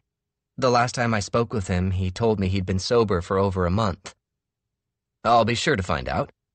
So he was never actually violent with you?" "No, definitely no. Just persistent, really. He considered me the love of his life." "He dedicated his book to you," I said. "Oh, God." She covered her face as though she was embarrassed. "I know, and it was after we'd broken up. Look, I don't want to stop Nick from getting a job that he probably needs. I had a bad experience with him, but if he stopped drinking, then maybe he'll be a good fit. He's very well read." "So, from your time knowing him, you don't think he'd be capable of any kind of violence? You never felt as though he'd be vengeful after you broke up?" She looked a little confused at the question, and I wondered if I'd taken it too far. She started to speak, stopped, then said, "I never saw a violent side of him, but he did. He was very interested in violence from a literary point of view. He was attracted to stories of revenge, but that was just professional interest, as far as I knew. He's a pretty typical English professor, really. Bookish." I wanted to ask her if she knew anything about what had happened to his sister, or subsequently his sister's ex-husband, Norman Chaney, but I already felt like I was treading on thin ice. Gillian Gwynne was studying me the way someone studies a person they might have to describe at a later time. "I know these questions sound odd," I said. "Apparently, and this is just between you and me, Someone came forward to the publishing house and accused Nicholas Pruitt of a violent act. "Oh," Gillian said, and took a sip from her tea. The publishers did not believe the accusation or the accuser was trustworthy, but just to make sure, "Oh my God, you think it's me," Gillian said, straightening up in her chair. "Oh, no," I said. "Not at all. We have the accuser's name. We're just looking for any kind of corroboration." "Okay," she said, and put her mug down. "Look, I do need to go. Besides, I don't really have anything else to add." She stood, and I did as well. "Thank you. You've been very helpful." It was clear that I'd lost her trust, but I decided to test my luck. "Just one last thing. As far as you knew, did Nick Pruitt own a gun?" She was sliding on her huge coat, and she shook her head. "I mean, no," she said. "Besides the antique guns, but I don't even think those work." "The antique guns?" "He collects guns, not to shoot, but old revolvers, anything that was in an old crime film. It's his hobby." Our waitress put down our beers, a Stella for Marty and a Bellhaven for me. We were in a back booth at Jack Crow's Tavern that felt like its own tiny room, reminding me of the pews at the old South Church. We each sipped our beer. "Good to see you, Marty," I said. I'd seen him fairly recently, but he looked older to me. His white crew cut was sparser than ever, the skin underneath speckled with dark spots. And the large-knuckled fingers of his hands were bent in a way that suggested arthritis. "I'd forgotten about this place," he said, leaning out from our booth to look at the busy bar. "Last time we came here, we got nachos that had Brussels sprouts on them." "Really?" I said. "I don't remember that." "I'll never forget it. Who puts Brussels sprouts on nachos?" "Now I remember," I said. "Let's stick to beer tonight." We touched glasses. "You find out anything new?" I said. I'd been debating whether I should tell him I'd gotten my own information on Nick Pruitt, especially what I'd heard about the gun collection, but I hadn't decided yet. "Found out a little bit," Marty said. "Don't know if it will help you, but he's no saint, Nick Pruitt." "No?"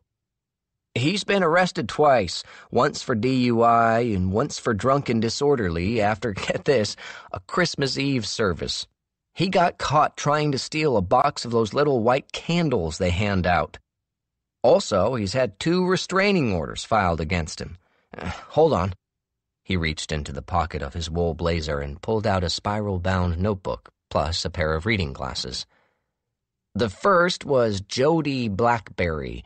This was in Michigan when he was a graduate student. She said she caught him peering through her window and following her around campus. The other one was much more recent, just 3 years ago, filed by a Gillian, Nguyen. I won't do her the indignity of trying to pronounce it. Kind of the same type of thing. Ex-girlfriend who claimed he wouldn't leave her alone. He'd broken into her house." "So nothing violent on his record? Nothing gun-related?" "Nope. But that fits, doesn't it? If Nick Pruitt was the one who wanted Cheney dead, then he'd get someone else to do it. He's not really a killer, even though he's clearly a peeper and a guy who can't hold his liquor. Besides, I looked into the alibi and it's rock solid." "His alibi for when Norman Cheney was killed?" "Yep." Marty looked down at his notebook again. "It was March of 2011. Nick Pruitt was in California at a family reunion. It checked out. But like I said, I don't think he'd be the type who would beat his own brother-in-law to death, but he very well might be the type to have someone do it for him. Or maybe he asked someone to just rough Norman Cheney up and it went too far. Either way, he got away with it. My guess is, if you really want to know, it would be possible to shake it out of him, get him to make some sort of confession. I know his type, and if you bent him a little, I think he'd give it up. I'm not suggesting, just saying." "Got it," I said. "No, all I needed was the information. It's helpful, Marty, thanks." "No, thank you. I actually felt useful this week. First time in what feels like forever." The FBI still questioning you about this Cheney homicide?" I took a long sip of my beer, wondering once again how much to tell Marty. "They haven't, no," I said. "Apparently it all had something to do with a list I made on the Old Devil's blog about 100 years ago." "Oh, yeah?" "Yeah. You ever go to our blog?" "I don't know what the fuck a blog even is," Marty said. "I don't do it anymore, but when I started at Old Devil's, it was an online place where I wrote little articles. Reviews of new books, lists of my favorite authors, that type of thing. I wrote a piece once about my 8 favorite perfect murders in books, and someone in the FBI saw a connection between my list and a couple of recent unsolved homicides. They were pretty thin connections, though, so I don't think they'll follow up." "What else did they ask you about?" he said, clearly interested. Death down in Connecticut, someone who was found near the tracks of a commuter train. And they asked me about that newscaster, Robin Callahan, sure," he said, jumping in. "Her husband did it. I can't believe they haven't made an arrest yet." "You know that?" I said. "I don't know it, but yeah, she was the one who wrote the book about how adultery was good for marriages. I think I'm safe in saying they ought to take a hard look at the husband." I laughed. "Yeah, so I think I overreacted." "I don't know if you overreacted. It sounds like they overreacted. They asked you about all these cases?" I could tell he was getting more and more interested, and I just didn't want to involve him. He reminded me of a dog with a bone, and if I told him all about the copycat murders, he'd start looking into it. Not to mention that I'd actually given him the name of Norman Cheney. "They just asked me if I had any relationship with them, with Norman Cheney or this guy down in Connecticut or Robin Callahan, and I said no. I asked you about Norman Cheney because for whatever reason they seemed more interested in that. Honestly, though, it was nothing. At least, I hope it was nothing. Your daughter still coming to visit?" "What books did you put on that list?" he asked, ignoring my question about Cindy. I told him, pretending I was having a hard time remembering. I left off Strangers on a Train, however. Marty, who was always looking for book recommendations, wrote some of the titles down in his little notebook. "The ABC Murders," he said. "I like the sound of that. These days I think I like reading Agatha Christie more than I like reading James Ellroy. Don't know what it is, but maybe I'm getting soft." "You've been reading Agatha Christie?" "Yeah, like you told me to, remember? I just read 10 Little Indians." "And then there were none," I said, almost automatically. It was the less offensive title that the book was now sold under. "Right, that one. Now that was a perfect crime. Too bad more murderers don't copy that book." "Kill yourself after you commit the murders, you mean?" I said. I didn't remember telling him to read Agatha Christie, but I'm sure I did. It sounded like me. We ordered another beer and talked about books and a little about his family. He asked if I wanted to stay for a third beer, but I decided to bow out. As always with Marty, I liked spending time with him, but after a while we'd run out of things to say and I would feel sad and lonely. I've always felt that being with people as opposed to being alone can make you feel loneliness more acutely. "You gonna do anything about Nick Pruitt?" he asked as I was pulling on my jacket. "No," I said. "Not unless the FBI decides to talk with me again. If they do, then I guess I could mention him, say that I had an ex-cop look into the Norman Cheney murder and how Pruitt looked like a suspect." "I wouldn't mention my name," Marty said. "If you don't mind." "No, of course not. In fact, I won't mention it at all. I think I was just curious, was all. I was baffled that they'd made some connection between me and these crimes." "I figured you were going to tell me it had to do with Nero," Marty said, then finished off his beer. "Huh?" I said. "Oh, I figured that the FBI came calling on you with questions about Norman Cheney because of your cat, Nero, in the store." "Why?" I said, trying to sound relatively calm. Well, I was reading the police reports, and Norman Chaney had a cat. A ginger one, like Nero, that went missing after the homicide. I read that. Then I thought that might be the connection. That's funny, I said. He's a little bit of a celebrity, that Nero, you know. I know he is. Half the people who come to our store come to see him. Emily tells me he has his own Instagram page, although I've never seen it. No, they didn't ask me anything about my cat, and he doesn't come from Vermont anyway. I laughed, and it sounded fake in my own head. I might stay here for one more, Marty said. I thanked him again and went out into the night.